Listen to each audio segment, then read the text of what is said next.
Halo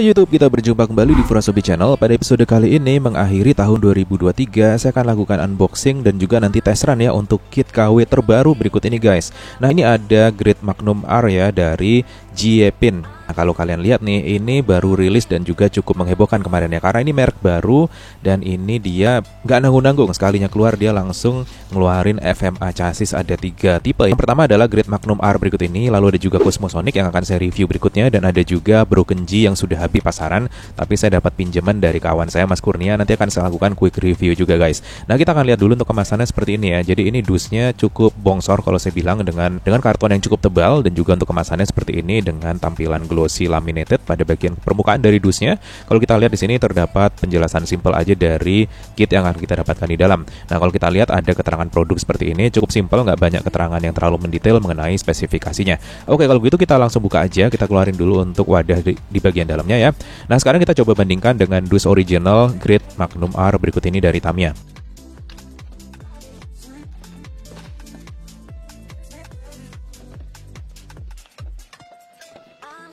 Nah, kalau kita lihat di sini ketebalannya masih tebal yang ori ya, sedangkan untuk tingginya dia masih tinggi sedikit untuk yang Jiepin, dan untuk panjangnya kurang lebih sama kalau kita lihat di sini. Nah, ini sekilas aja untuk perbandingan dengan dus yang original, dan kita langsung aja lihat nih perintilan apa yang kita dapatkan di dalam kitnya.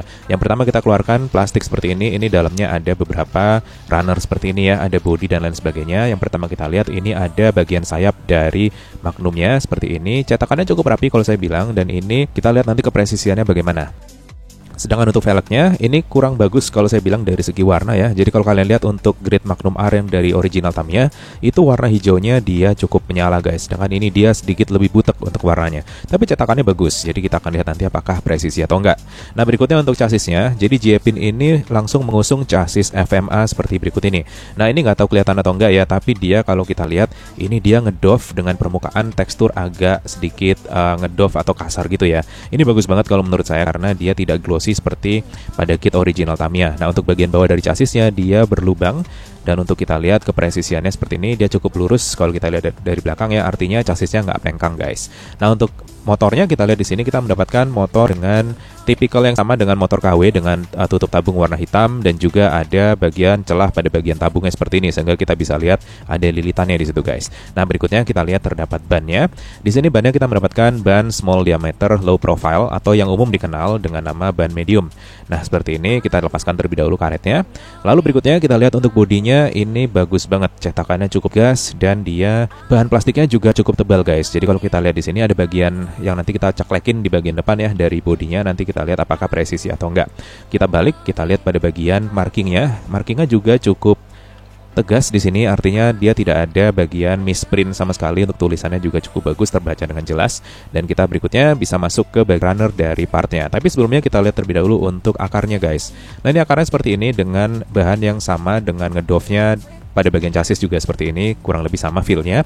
Dan kita lihat sekarang untuk runner part lainnya seperti pengunci baterai, tutup gear depan, gearbox belakang, dan dudukan dinamo dan lain sebagainya. Nah, kalau kita lihat di sini pada bagian tutup dari dinamo bawah ya, ini dia bolong-bolong juga guys. Jadi sama dengan bagian chassis pada bagian tengahnya untuk tempat baterai kita masukin ya.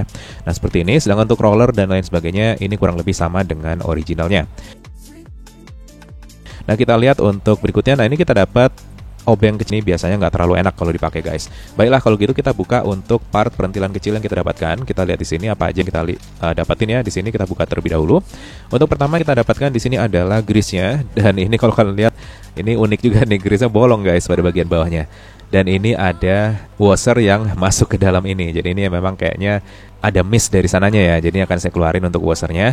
Dan untuk gear rasionya ini kita dapat 4:1 kalau kita lihat dari bentuk counter gearnya ya. Jadi bukan super speed gear guys. Jadi seperti ini. Kalau di originalnya mungkin hitam dan juga coklat. Oke, kita lihat untuk manual instruction ya. Jadi di sini kalian nggak akan dapat petunjuk pemasangan stiker atau decal pada bodinya guys. Jadi ini kita dapat manual instructionnya cukup umum, yaitu dia mengambil dari kit Broken G-nya yang rilis dari Jiepin ini juga guys. Nah, kita lihat langsung untuk stikernya seperti ini.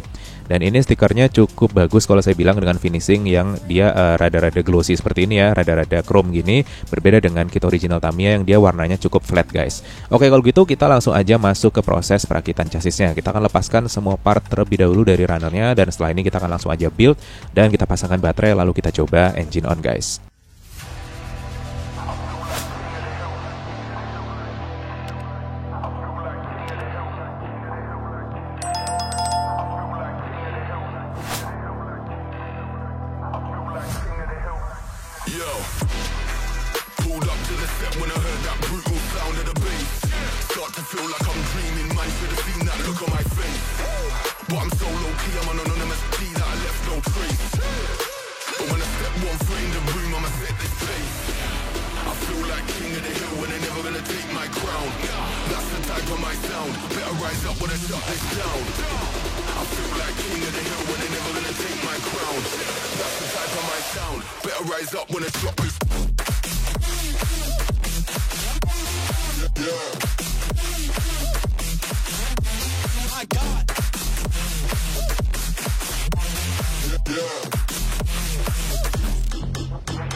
Baiklah, sekarang kita mulai untuk memasangkan baterai dan kita akan engine on. Kita lihat bagaimana transmisinya bekerja untuk kit J-pin berikut ini.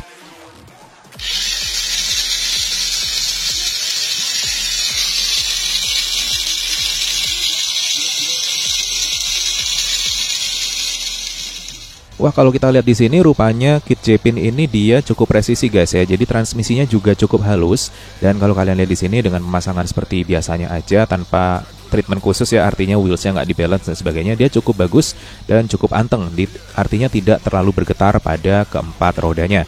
Nah, jika kita tahan seperti ini, dari torsinya sih ini sepertinya mesinnya tidak sekencang mesin-mesin pada RZ, DDVC ataupun kit lainnya yang biasanya dapat mesin yang nggak ngotak guys kencengnya. Nah, ini kayaknya untuk mesinnya sih dia setara dengan mungkin motor normal motor dari Tamiya original atau bahkan Atomic. Nah, nanti nggak tahu deh, kita coba lakukan test run dan kita baru tahu nanti setelah kita lakuin test run ya. Nah, untuk manual instructionnya saya akan coba lihat dari Tamiya original untuk pemasangan stikernya guys. Kita terlebih dahulu akan coba pasangkan pada bagian depan dari bodinya, dan luar biasanya ini presisi banget, dia ngeceklek dengan sempurna dan tertutup dengan sempurna juga. Jadi saya kasih kredit untuk yang bodinya ini bagus banget cetakannya guys. Nah, kita akan pasangkan stikernya sekarang. Dan seperti ini hasil pemasangan stiker untuk grade Magnum R dari J-pin guys.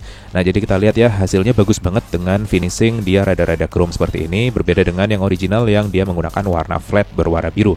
Tapi kita akan lihat dan bandingkan sesaat lagi dengan kit originalnya, kira-kira apa yang membedakan untuk kit J-pin dengan Tamiya original. Kita akan lihat sekilas terlebih dahulu ya. Dari sini tampak untuk rodanya memang agak butek untuk velgnya, warna hijaunya tidak secerah hijau pada kit original Magnum dari Tamiya. Oke, ini dia kedua kit. Yang kiri adalah kit original Tamiya yang sudah saya glossy ya. Sudah saya top clear atau top coat untuk bagian bodinya sehingga dia lebih glossy. Dan yang kanan ini kit yang baru saja kita rakit. Nah, kalian bisa coba lihat dan amati sendiri perbedaannya di mana saja. Untuk velgnya ini seperti yang saya jelasin tadi, cukup berbeda dari segi warna, dan untuk stikernya pun dia lebih gelap untuk J-pin guys. Jadi kalian bisa lihat ya, pada bagian revolvernya yang di samping bodi itu dia lebih gelap untuk J-pin, tapi untuk yang Tamiya lebih cerah untuk warna abu-abunya.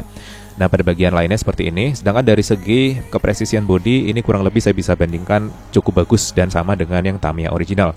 Tinggal nanti perkara performance guide. Dan di sini kalian udah tahu dong, kedepannya pasti akan ada video kita adu dengan kit original Tamiyanya. Tapi sebelumnya nanti kita akan coba adu dengan kit Cosmosonicnya dari J-pin juga. Kita akan lihat gimana nih kita kira-kira kit dengan kondisi apa adanya dari J-pin kita turunkan di track 3 jalur.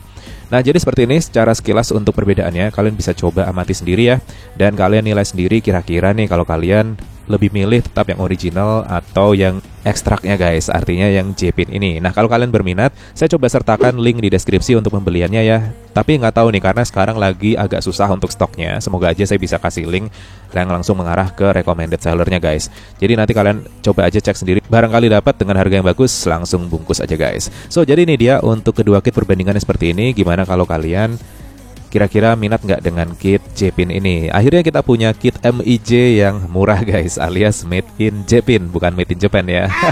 Ya gak apa-apa, ini sebagai alternatif aja dan sebagai koleksi ini cukup oke kalau saya bilang. Jadi seperti ini untuk perbandingan kedua kit, kalian bisa nilai sendiri dan pastinya kalian akan putuskan sendiri apakah kalian akan membeli kit J-Pin ini atau tidak. Oke, kalau gitu setelah ini kita akan coba lihat kit J-Pin ini di bawah sinar matahari dan kalian nilai sendiri bagaimana keseluruhan dari kitnya, apakah oke atau tidak, apakah ada kekurangan atau tidak, sehingga nanti akan memantapkan lagi nih kalian apakah kalian akan beli kit ini atau tidak guys. Oke deh, jadi ini dia tampilan kit di bawah sinar matahari outdoor ya. Dan kalian harus punya, kalau saya saranin sih sekedar untuk koleksi aja, atau sekedar kalau kalian memang belum punya kit orinya, kalian bisa mulai dengan kit yang ini dulu guys. Dan jangan lupa ya, pastikan kalian cek untuk video review unboxing untuk Cosmosonic. Dan untuk yang kit Cosmosonic rupanya tidak sebagus yang ini. Nah penasaran kira-kira apa? Kalian harus cek videonya. Dan pastikan juga kalian cek kita adu untuk dua kit Cosmosonic lawan Magnum R berikut ini di video tes runnya. So pastikan biar nggak ketinggalan, kalian subscribe, aktifkan notifikasi, dan kita akan berjumpa di video berikutnya. See you guys!